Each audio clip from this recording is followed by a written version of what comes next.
Welcome into Seattle Seahawks today. I am Tom Downey here with all the latest Seahawks rumors and news with training camp underway in Seattle. And we'll begin with the status of two of the big-time players for this team, Duane Brown and, yes, also briefly, Jamal Adams. Let's focus in, though, on Brown because we've spent a lot of airtime in recent weeks to Jamal Adams.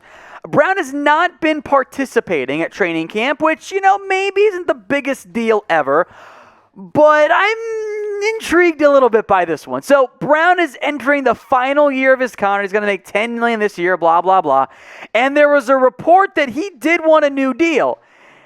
And now, even though he's at camp, is not participating. There is at least some speculation, which I kind of think there's some truth to it, that maybe Duane Brown is what we call holding in. He's at camp, but he's not participating to avoid getting fined, but they're just not pushing him right now to have him practice because he's looking for that new deal. Now, Pete Carroll refused to comment whether or not it's because Brown wants a new deal. Said they're trying to monitor his workload, which, okay, but for all of the opening of camp, I'm just saying it's a little bit weird. Here's what Pete Carroll had to say, quote, about when a Brown return. Quote, soon. This is a long camp, and there's ball games, and there's weeks and weeks to get ready. He's returned in fantastic shape. He's doing all of the stuff in the morning, walkthroughs, and participating to the maximum in all of that. He continued, I am not worried about Duane's football. I just want to make sure that we do everything we can to make him as strong as possible when it comes time to start. So I'd like to buy him some time there. It's a little weird, right? Like he's either in fantastic shape and looking for a new deal, or he's not in fantastic shape and getting back up. Like, it doesn't really make sense. As old as Duane Brown is, and that's fair, that he's simultaneously in the best shape of his life, and yet the Seahawks want to give him more time before he really starts to practice. It just does not click for me. So I wonder if the Seahawks are working on a new deal for Brown. He wants to get paid big-time money, and he thinks a new deal might be reached soon, and therefore he's not involved in camp because he doesn't want to risk injury.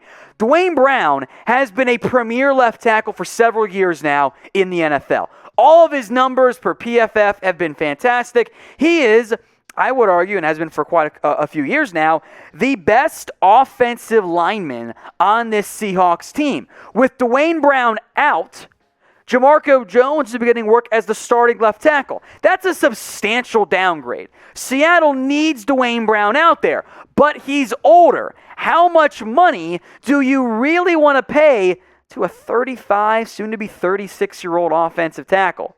That's a bit of a red flag there. Now, we just saw some older tackles get paid. Trent Williams, David Bakhtiari got $23 million.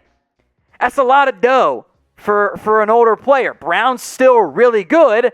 I don't really see how Seattle could want and frankly afford to pay Brown double what he's making on the last year of his current contract. Now, could Seattle and Brown, if this is what this is about, if it's about a new contract, which it may or may not be, again, I don't know for certain, just something feels hinky right now in Seattle with Brown. Could you bring him down to maybe top 5 or just outside top 5? $17 million a year, backload the deal, 2 or 3 year extension. That's very doable for Brown, I think, and it definitely would be for Seattle from a purely salary cap perspective. So again, I don't know if it really is a holding in situation right now for Duane Brown. It could be he is just an older player and they're taking it very slow with him, or maybe he does want the new deal and he's kind of just biding his time a little bit to see if one does get done. So what do you think? Before the season begins, will Duane Brown get a new deal, which we do know he wants? Make your predictions. Why for yes and for no? This is the pinned comment on today's video. So if you get the ad break here on YouTube, scroll on down and get your votes in. I did want to briefly discuss, by the way, the Jamal Adams situation. Still working on a new deal. Nothing major to update at this point. Now, Adams has not been practicing at training camp. Pete Carroll says, oh yeah, the off-season surgeries. He wouldn't be cleared right now. At some level, this is a holding in situation where you can't hold out because you're going to get massive fines. Instead, you're recovering from something, which Adams is. So it's very much passes the plausible deniability test. But if he were 100% had his new deal, I somehow think Adams would be involved right now in camp. Here's what Pete Carroll had to say. Quote, "The conversations have been ongoing for some time and have been very amicable. He's in a good place. They've worked really hard to this point. I am very hopeful that it's going to get taken care of here soon, very soon." I'm looking forward to seeing Adams get paid. I think it does happen at some point. But how much longer will it be? Bonus points. Whose line is it anyway, Slav? If you correctly predict how many more days until Jamal Adams gets paid, get your votes in for me right now in the comments section. And you best believe once the deal happens, we will break it down here on Seattle Seahawks Today. So if you want updates, if you want constant news, hit that big red button and subscribe. My personal prediction, by the way, while you guys are hitting that big red button, I would say probably when I am in Cabo, which I will be in Cabo from next Thursday for a week, and stuff always happens when I am out of town. So I will bet Adams gets paid at some point in the next 14 days. Some news, by the way, because, hey, we bring the news here at Seattle Seahawks Today. Backup quarterback room getting changed a little bit here. Sean Mannion is signing a contract with the Seattle Seahawks, a one-year deal. Details not known. It's going to be very cheap. The team cut Patriots legend Danny Etling to make room for Mannion.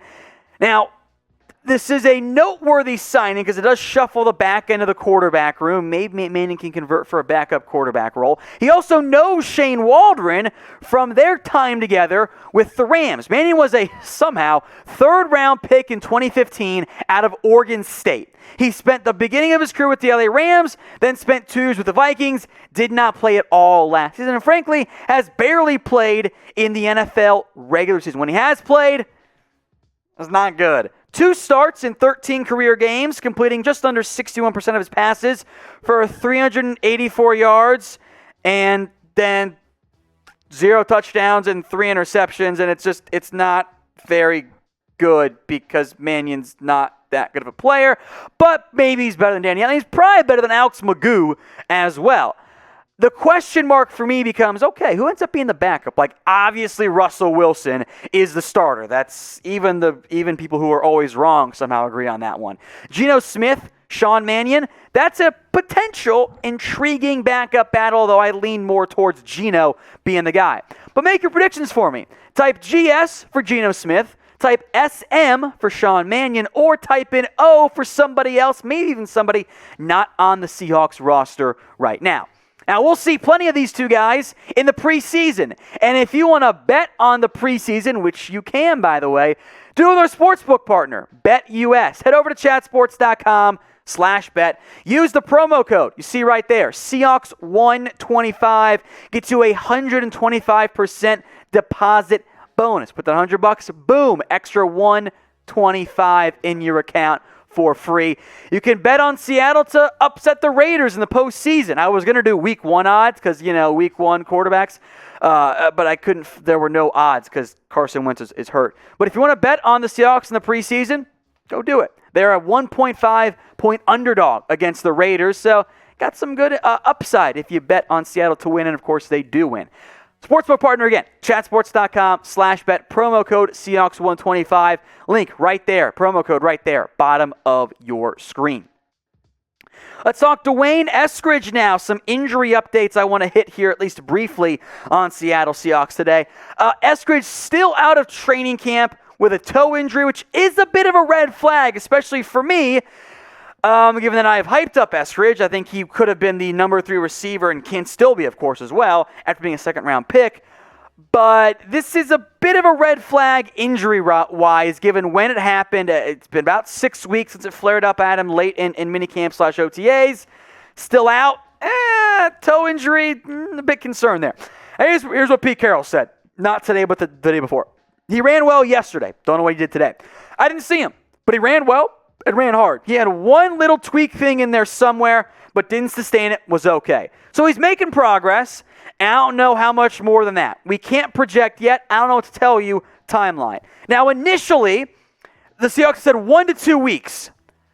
which would put him back around the time of the first preseason game. I want to see Eskridge out there. I know that the preseason doesn't matter that much, and yes, you've got Joe Dever and other receivers on this roster, but Eskridge offers a lot of home run ability, which I think could fit really well in the Seahawks offense. But as a rookie, as a first-year player, you kind of want him out there. And we all know what happened with Seattle's first pick last year in Darrell Taylor. Didn't go very well. So be honest with me here. And I'm still on a lower number, but that could change in the coming days and weeks. What is your panic level over D'Wayne Eskridge? Rate this on a scale of 1 to 10. 1 being not at all, 10 being you are melting down. It's Darrell Taylor 2.0. Now, when we did see Eskridge last year in terms of college football for the Western Michigan Broncos, the dude was a home run threat every single time he touched the damn ball. 34 catches, averaged over 23 yards per catch, and 8 touchdowns. Now, yes, it was Mid-American Conference competition, but still, that's pretty damn insane. If Eskridge does miss time or is behind or whatever, the Seahawks do have some options. Freddie Swain is a decent enough number 3. They'll probably use Joe Everett heavily as well. So I'm not melting down over the injury, but this is probably the big one outside of the guys you mentioned, Duane Brown, Jamal Adams, etc. It's probably the big one of the younger players worth watching.